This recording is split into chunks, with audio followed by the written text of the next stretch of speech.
Hello, horror fans. On this episode of American Horror Review, we'll be looking at the 7th episode, The Sentinel. Where we last left off, Whiteley has completed his masterpiece, his Sentinel. Patrick and Gino basically make their way to Whiteley's lair, which is an abandoned meat plant, where they find Henry missing an ear. They are captured by Mr. Whiteley, and Whiteley basically planned to tear out Patrick's heart and put it in the Sentinel. Gino and Henry break out, but Henry had to cut off his hand in order to do so. Whiteley explains that he plans to use the Sentinel to protect the gay community once he transfuses blood with adrenaline.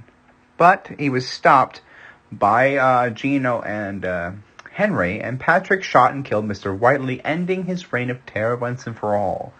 We then skip back to a few days afterwards, where Patrick basically quits the NYPD due to the rise in homophobia and discrimination.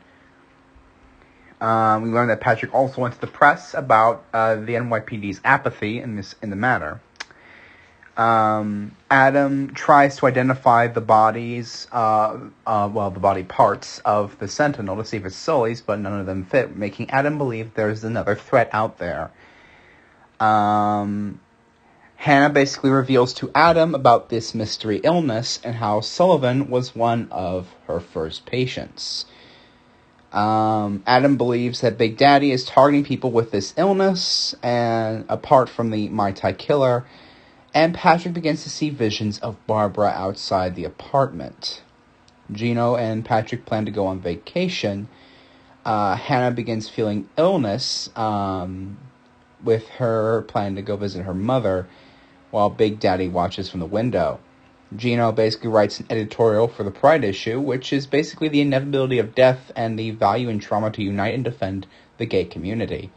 It proposes that they harness rage and defy societal expectations to produce a community worth being proud of.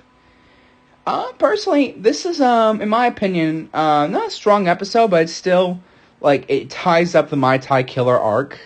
In my honest opinion, it shows how delusional Whiteley was to believing that the creation of his Sentinel would actually work. I mean, there was even a little segment that showed the hypothetical, if the Sentinel was to come alive, it would protect the gays. But really, the Sentinel was more a representation of how gays are targeted in New York. I honestly believe that Mr. Whiteley got what he had coming to him. He shot in the head by Patrick, which I cheered at that. But yeah.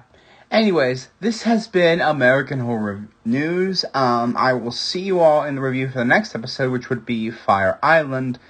Have a good day, everyone. And remember, don't drink the Mai Tai.